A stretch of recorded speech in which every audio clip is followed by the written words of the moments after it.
I want to welcome you to Dream Chasers Radio with me, your host, Yaya Diamond. What's up, peoples? How you doing? It's a great day, and I'm so very excited to be here. You know, we have an amazing author on the show today because this is the author's edition, and he wrote a really cool children's book, and I'm going to go ahead and tell you which book that is. That is Woolie and the Bully. It's on Amazon, and I got him here with us today. Welcome to the show, Mark. What's up? I'm glad to be here. Thank you, Yaya. Thank you. Thank you. So tell us about yourself. How did you get started writing?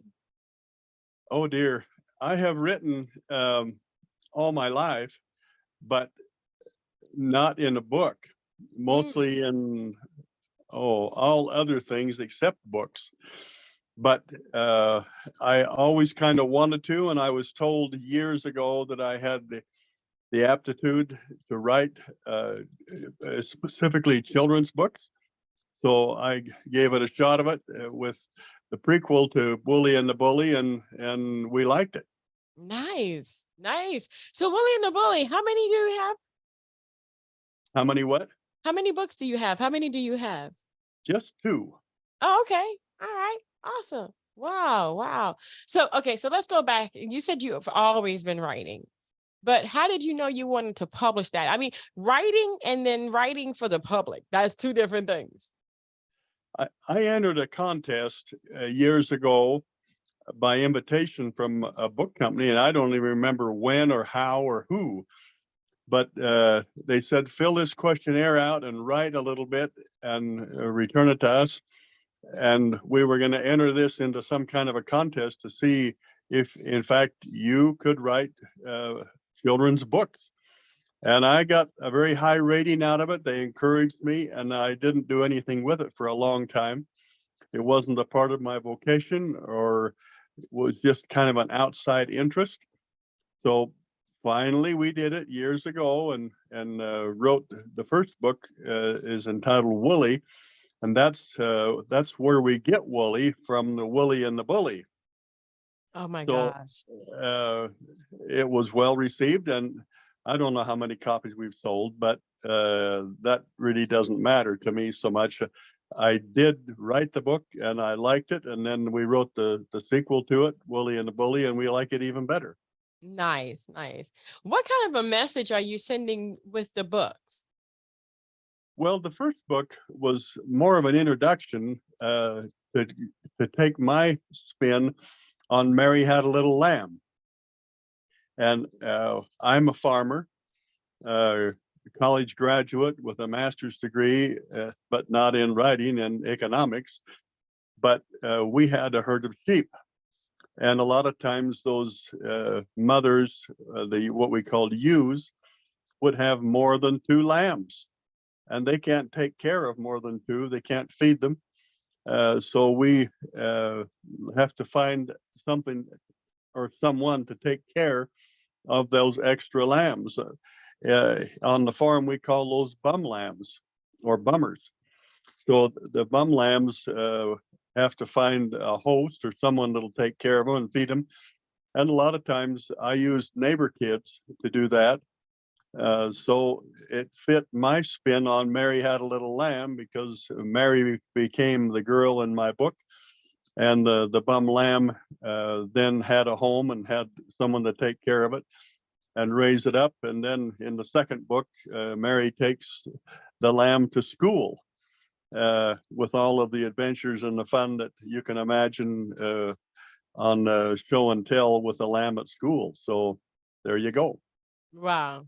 Wow. That is kind of cool though. I mean, I had no idea that they were called bum lambs. You know, and I didn't know that they couldn't take care of them. I figured, hey, you got 2, take care of your baby now. We had a herd of registered sheep, meaning they were special, but a lot of my ewes, well, on the open range and in a lot of sheep operations, they hope that a ewe would have 2 lambs because she can take care of 2.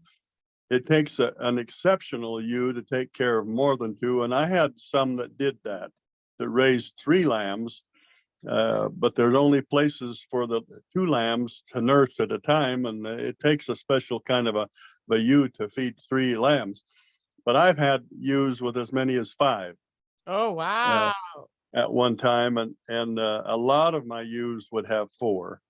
Mm, So we had to have people had to feed them on a bottle and take care of them. And one time I had a family with here in our community that had several younger children, not real young, but teenagers and around that age.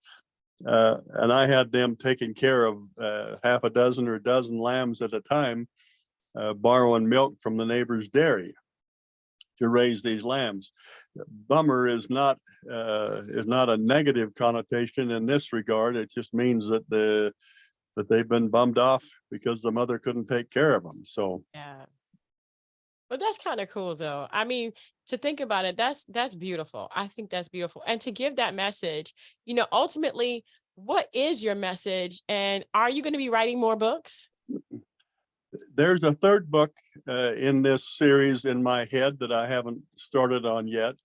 Uh, we took Woolie from her birth and then to Mary's keeping, and then from there to get her all dressed up and go to school for show and tell, and but we have to get her back home again, and that's the third book that I haven't initiated at all yet. Wow. That is so cool. You know, being an author, and especially for children's books, how do you come up with your theme? Children are different. I mean, you can write anything for an adult, and it's an adult. Yeah, here, But for children, there has to be a lesson. How do you do that? How do you come up with your children's books and the lessons that are in it? Well, this one was kind of fell into place for me because we have a real problem in the world. We have a problem in our country. We have a problem in the schools with bullies. Uh, we have people that are bullies in politics. We have people that are bullies in the office. We have a serious problem with bullies at school. So when a little girl takes a lamb, who by the way is a girl too, with a pink bow wrapped around it to school, it was kind of a natural thing to encounter the school bully. And the bully was rough on the little lamb. And in a game, the lamb kind of takes revenge, even though there is no revenge meant. It was just a game.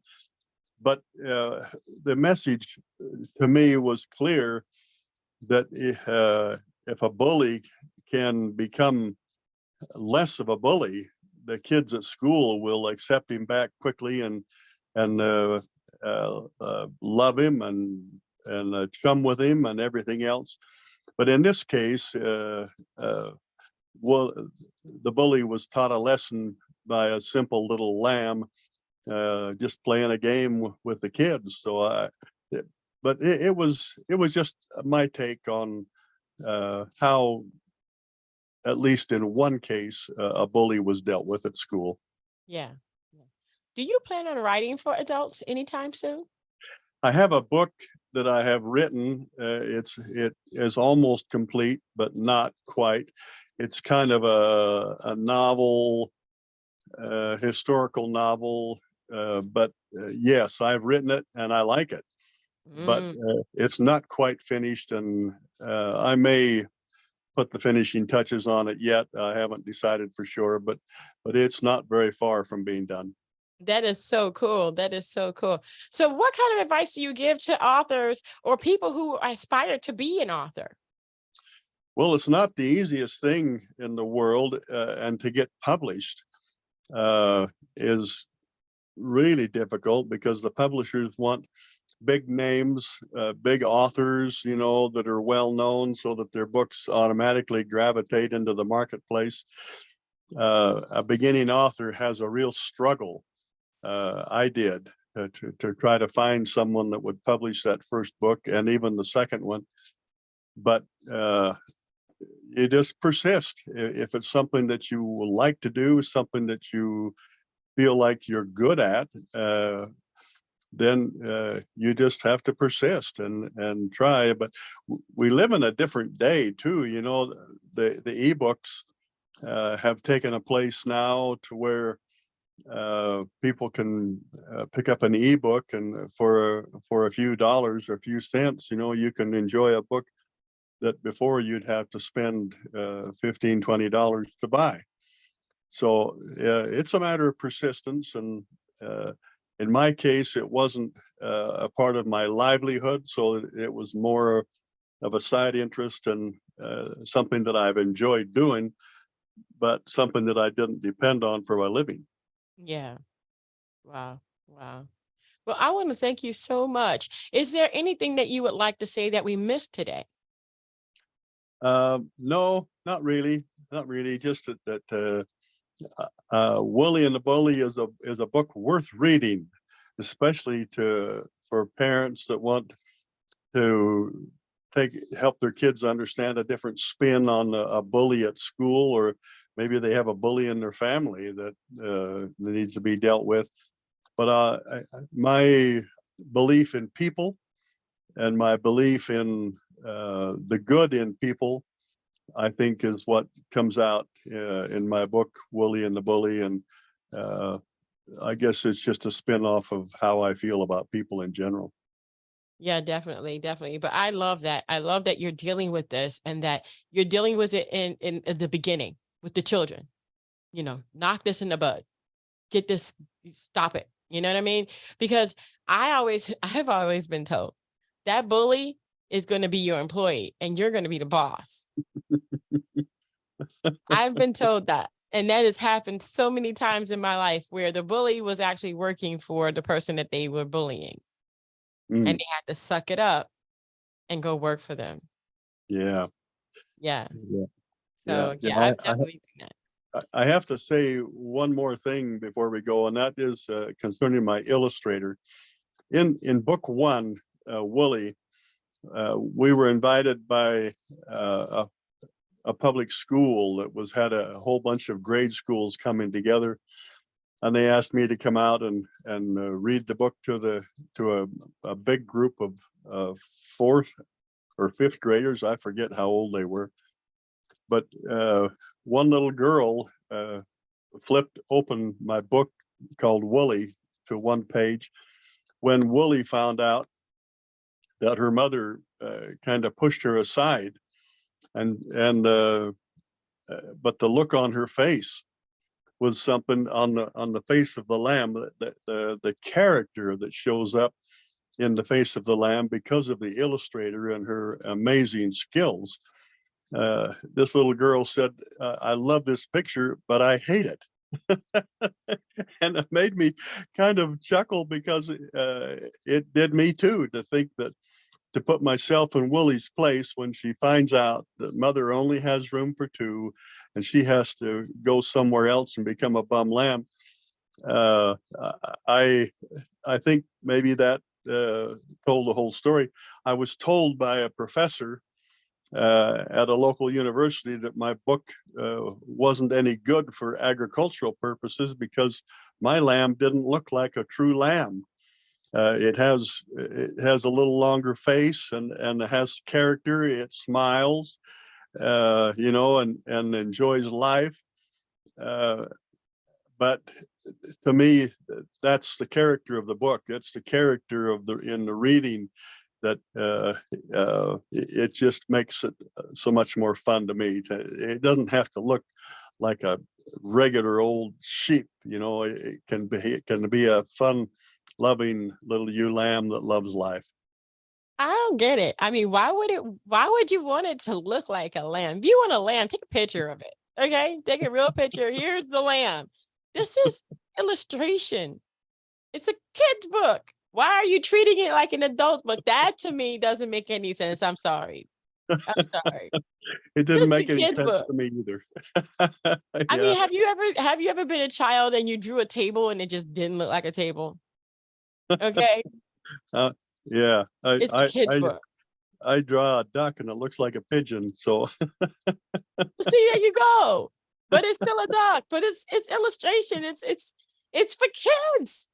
It's not for you, Professor. I'm so sorry. But that just didn't make any sense. Yeah, I Yes. agree. If you want something to look like a lamb, take a picture of it and there you go. This is for kids. Stay out of this. I'm on Goodness. your side. Thank you. Thank you. Goodness gracious. My gosh. Wow. That doesn't make any sense. None at all. Well, Mark, thank you so much for being on the show. I appreciate it. I have enjoyed visiting with you, and I hope someone will pick up the book and read it. I think that they would enjoy it, and they would love looking at the pictures. The artist is incredible. Awesome. And we're going to have that information in the description box below, above, to the side, wherever you're watching. It doesn't matter. Go ahead and click on that if you're interested, or if you have children that would love to know more about little lambs and how they are maybe displaced. Maybe your child has been displaced. Maybe you're the child that has been displaced, and you need to know that you're going to be okay. This lamb was just fine, and so will you be. Thank you guys so much for tuning in, and don't forget to dare to be different. Until next time, guys. Bye. Thank you so much.